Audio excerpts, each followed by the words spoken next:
Hello, friends. Welcome to what I am calling season 2 of Dr. Russell's Quarantine Book Club. Last season we did The Great Gatsby. This year we are working with Alexander McCall Smith's The Number One Ladies Detective Agency because it is world literature, and this book is set in the lovely African country of Botswana. Yes, I am wearing earrings to go with the theme. For those of you who missed last year's book club, you should know that these videos are filmed not by an expert, i.e., me, on my laptop, in my apartment, often late at night, but always with tea, because fictional characters have tea to pour too. But before we can get to the tea, we have to start with a little pronunciation guide. So, in the book and in Botswana, language is very formal. They do speak English in Botswana. The characters in this book speak English for the most part. But it's important to know that our version of English in the United States and in the UK is very, very informal. And because Botswana has mutual respect among people is a value, a cultural value that's important there. And that is embedded even in the way that they talk to each other. So the language that is used even to greet people in the book and in Botswana is in Setswana, which is the indigenous language of the country, and I, a speaker of only European languages, frankly, I'm going to attempt to tell you how those words sound. So, to say hello to someone, and our main character says this to everyone she greets, you would say dumela, which just means hello, followed by a term of respect based on gender, so dumela ma for women and dumela ra for men. I am terrible at rolling R's, so as we go on reading this book, my version of Ra will change every single time. Don't judge me. I'm trying. So now that we've learned that, a little pronunciation guide for our characters, whose names you will be probably reading more than saying, unless you read dramatically out loud to yourself like I do, which you're not required to do, but I highly recommend it. So our main character, our quirky detective, which every detective novel has to have, is Ma Ramotswe, Precious Ramotswe. Her assistant / secretary, who later becomes the assistant lady detective and later the co-owner of the Number One Ladies Detective Agency, is Makutsi, or Grace Makutsi. And because, again, fictional characters have tea, the love interest, or I should say that Matamotswe is his love interest, Mr. J.L.B. Matakoni. And we will see these three characters come up often, but otherwise, this novel is like Scooby-Doo, where every chapter is a different crime and it has a different quirky set of suspects and victims and all kinds of things. So we will meet lots of people, but these are the three: Maramotswe, Mamakutsi, and Mr. JLB Matakoni, who is always Mr. JLB Matakoni, by the way. We will see them a lot. And finally, on our pronunciation guide, the story is set in the capital of Botswana, Gaborone. Again, terrible at rolling R's, probably not the best pronunciation, but I think it's close and I'm trying really, really hard. So let's meet our detective, and that is what happens in chapter 1 of the book. So I should say that this is one of my favorite books. I love it. I love the book series. We're reading book 1 of a series that has 21 books now, but I love it, and you are about to find out why. So Maramotswe she's a woman of what they call traditional build, what we might call a woman of size, which makes her a woman of stature, and she is very good looking by the cultural standards of Botswana. So take that, European beauty standards. Skinny girls are out in this book. She does her best thinking while sitting on her porch, on the porch of the Number One Ladies Detective Agency building office, and she likes to drink bush tea, and she looks out at the mountains.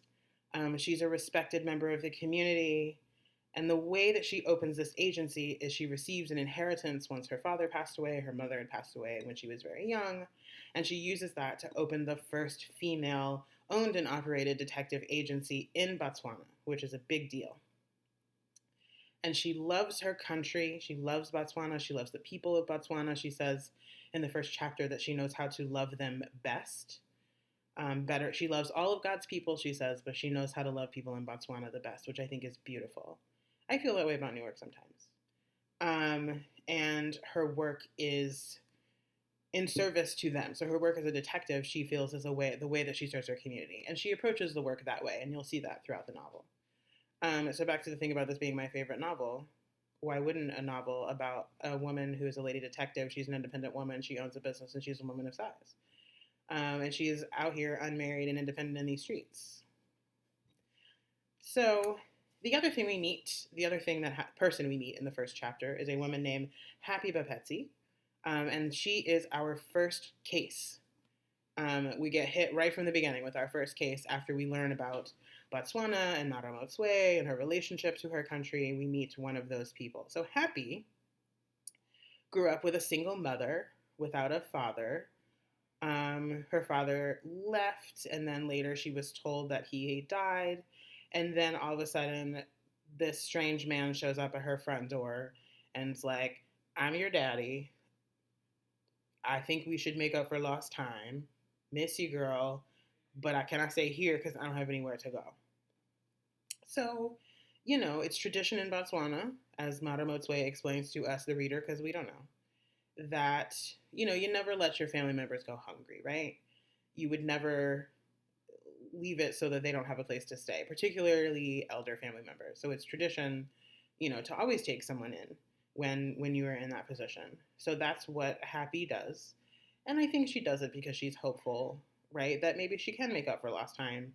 But she also has this inkling feeling that perhaps the man who says he is her daddy ain't her daddy. Tea, right? So she goes to Maramotswe and she's like, look, this man's been in my house for 3 months. I'm cooking him meals. I'm spending money on him. I am serving him hand and foot. He has not washed not one dish, not a pot, not lifted a single finger, and I don't think he's my daddy. Can you help me prove that he is not my daddy? And Maramotswe says, of course you can. So she says to herself, this sounds a lot like Solomon from the Bible. And if y'all remember that story of Solomon, he was faced with 2 women, and 1 baby, and we were trying to figure out which woman the baby belonged to. And the wise King Solomon said, okay, well, since we can't decide who this baby belongs to, we are going to cut this baby in half, and you can have 1 half, and you can have 1 half. And the first woman says, all right, cool. And the other woman says, no, she can have him. Like, I wouldn't want to cut my baby in half, Lord Jesus. And that is how, Lord Jesus, biblical story, haha.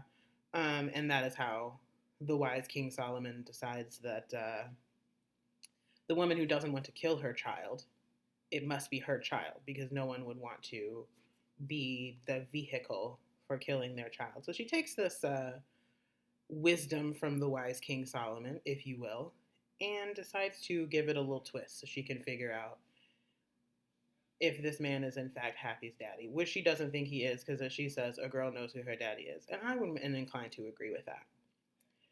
So Maramotswe dresses as a nurse. She heads to Happy's house. She finds this man on the porch, and she is like, listen, your daughter's gonna die, and we need half of your blood in order to save her life. And he's like, I'm old. To which she says, okay, but it's your daughter, though. To which he says, it's not. And that's how she gets him to essentially admit that he is not this child's daddy. And then she promptly put him out. Maramotswe put him out. She told him he had to go in there. He had 5 minutes to pack his things, and she drove him to the bus station herself and sent him right on back to wherever it is that he came from.